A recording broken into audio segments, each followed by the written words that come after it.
शहबाज खानदान money laundering में मुलव्विस नहीं, बरतानवी अदालत ने 21 माह की तफ्तीश के बाद फैसला सुना दिया। बरतानवी नेशनल क्राइम एजेंसी ने मुंजमद बैंक अकाउंट की तहकीकाती रिपोर्ट वेस्टमिंस्टर कोर्ट में जमा करा दी। मौक़िफ़ इख्तियार किया। तहकीकात में साबित हुआ शहबाज शरीफ खानदान किसी मुजरिमाना सरगर्मी में मुलव्विस नहीं। बरतानवी एजेंसी ने हर पहलू से जामे तहकीकात मुकम्मल कर ली। बरतानिया और मुत्तहदा अरब अमारात के अकाउंट्स की छानबीन के बाद तमाम अकाउंट्स बहाल करने का हुक्म दिया गया। ये बैंक खाते दिसंबर 2019 से बंद थे।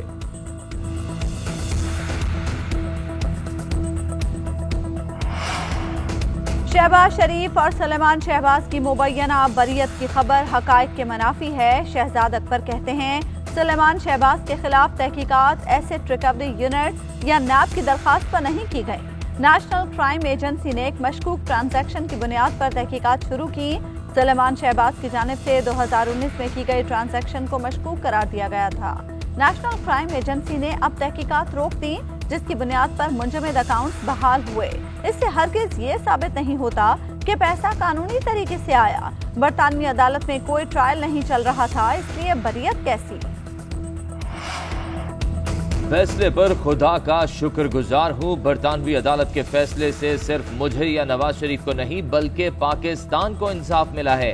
शहबाज शरीफ का ट्वीट, कहा सच में तमाम झूठों, मन घड़त कहानियों और किरदार कशी से ज्यादा ताकत होती है।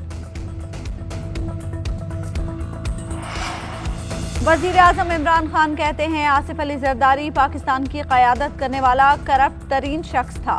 नवाज शरीफ भी ऐसा ही है।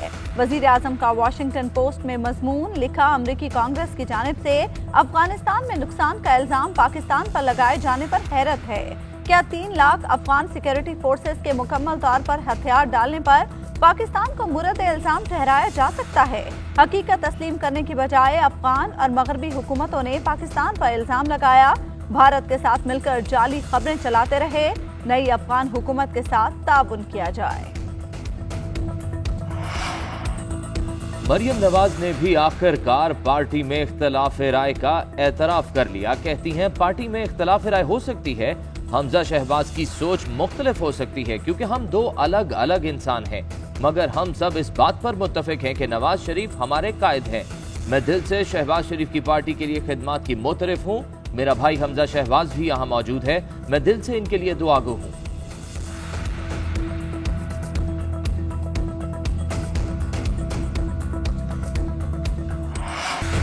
एक 2 नहीं 3 धड़े बनेंगे। शेख रशीद ने पेशगोई कर दी। कहते हैं 2 साल पहले कहा था नून में से शीन निकलेगी, आज देख रहा हूँ इसमें से 3 धड़े बनेंगे। नून लीग में विरासत की लड़ाई जारी है। शहबाज शरीफ अपने लिए सोचें और दम कराएं। ऑपोजिशन लीडर ने गारंटी मांगी है कि आइंदा आम इंतखाबात शफाफ हों। यही मौक़िफ़ इमरान खान का भी है। हम यकीन दहानी कराते हैं इलेक्शन शफाफ होंगे। चेयरमैन पीपल्स पार्टी बिलावल भुट्टो की चेयरमैन नैब की मुद्दत मुलाजमत में तौसी की मुखालफत। कहा पीपल्स पार्टी चेयरमैन नैब की मुद्दत में गैर कानूनी तौसी की सख्त मुखालफत करेगी। कानून में तयन शुदा मुद्दत में तौसी नहीं की जा सकती। नैब इमरान खान हुकूमत का हिस्सा है और गैर जानिबदार नहीं। तारीख के मुतनाज़ तरीन चेयरमैन नैब की तौसी दी गई तो हमारे मौक़िफ़ की तायद होगी।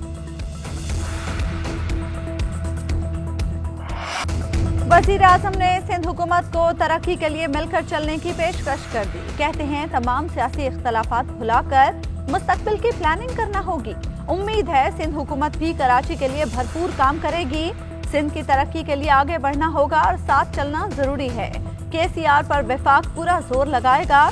बंडल आइलैंड के मामले पर भी वज़ीर आला सिंध से गौर करने की दरख्वास्त करता हूँ। इस मंसूबे से ज्यादा फायदा सिंध को होगा। वज़ीर आज़म ने कराची सर्कुलर रेलवे मंसूबे का संगे बुनियाद रख दिया।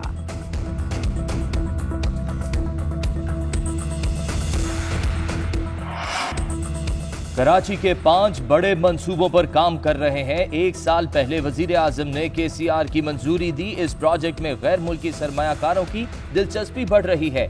असद उमर कहते हैं इख्तलाफात के बावजूद कराची की तरक्की के लिए सिंध हुकूमत के साथ मिलकर काम किया। वजीर आजम नवंबर में ग्रीन आइलैंड मंसूबे का इफ्तिताह करेंगे। वजीर रेलवे आजम सवाती ने कहा जदीद KCR मंसूबा पाकिस्तान में तारीख रकम करेगा। कराची को जदीद ट्रांसपोर्ट की फराहमी का क्रेडिट वजीर आजम को जाता है। तबाही सरकार मंसूबे के नाम पर किसी एटीएम को फायदा पहुंचाना चाहती है। जब मंसूबे की एक्निक समेत किसी मुतल्लिका फोरम ने मंजूरी ही नहीं दी तो संगे बुनियाद किस चीज का है? घोड़े की दुम बनाने जा रहे हैं, घोड़ा कहाँ है, वो कब बनेगा? वजीर ट्रांसपोर्ट सिंध अवैस कादिर शाह ने सवालात उठा दिए। कहते हैं जब नई KCR बनेगी तो ये इंफ्रास्ट्रक्चर काम नहीं आएंगे। मंसूबे की किसी फोरम ने मंजूरी दी, ना ही कंसल्टेंट की खिदमात हासिल की गई। तबाही सरकार कराची वालों की आंखों में धूल झोंक रही है। सईद गनी ने कहा वजीर आजम पुराने सर्कुलर स्ट्रक्चर की बहाली के इफ्तिताह का मंसूबे का इफ्तिताह करके चले गए। ये कोई नया मंसूबा नहीं, सिंध हुकूमत पहले ही इस मंसूबे के लिए 6 अरब रुपए मुख्तस कर चुकी है। वजीर आजम ने सिंध हुकूमत को तरक्की के लिए मिलकर चलने की पेशकश कर दी। कहते हैं तमाम सियासी इख्तलाफात भुलाकर मुस्तकबिल की प्लानिंग करना होगी। उम्मीद है सिंध हुकूमत भी कराची के लिए भरपूर काम करेगी। सिंध की तरक्की के लिए आगे बढ़ना होगा और साथ चलना जरूरी है। KCR पर विफाक पूरा जोर लगाएगा। बंडल आइलैंड के मामले पर भी वजीर आला सिंध से गौर करने की दरख्वास्त करता हूं। इस मंसूबे से ज्यादा फायदा सिंध को होगा। कराची सारे पाकिस्तान के लिए सरमायाकारी ला सकता है।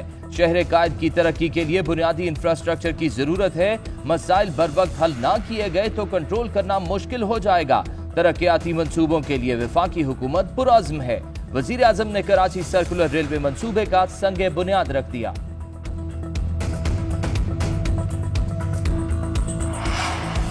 मरियम नवाज ने भी आखिरकार पार्टी में इख्तलाफ राय का एतराफ कर लिया। कहती हैं पार्टी में इख्तलाफ राय हो सकती है, हमजा शहबाज की सोच मुख्तलिफ हो सकती है क्योंकि हम दो अलग अलग इंसान हैं, मगर हम सब इस बात पर मुत्तफिक हैं कि नवाज शरीफ हमारे कायद हैं। मैं दिल से शहबाज शरीफ की पार्टी के लिए खिदमत की मोतरफ हूँ। मेरा भाई हमजा शहबाज भी यहाँ मौजूद है। मैं दिल से इनके लिए दुआगो हूँ।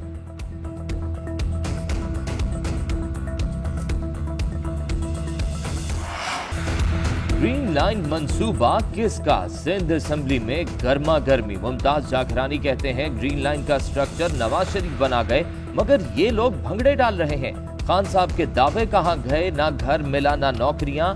लोग महंगाई के मारे खुदकुशियां कर रहे हैं। आरिफ जतोई कहते हैं 88 का वजीर आजम भी सिलेक्टेड था। PTI के अरकान सरापा एहतजाज, ऐवान से वॉकआउट कर गए।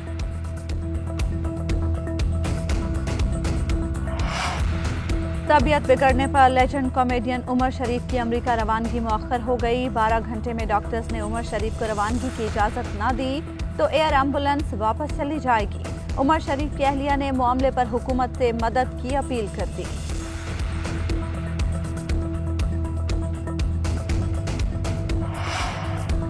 कराची में मौसम के तेवर बदल गए। मुख्तलिफ इलाकों में तेज हवाओं के साथ बारिश, शदीद गर्मी और हब्स का जोर टूट गया। मौसम का हाल बताने वाले कहते हैं कराची में आज से 2 अक्टूबर तक तेज बारिशों का इम्कान है। अर्बन फ्लडिंग अलर्ट भी जारी।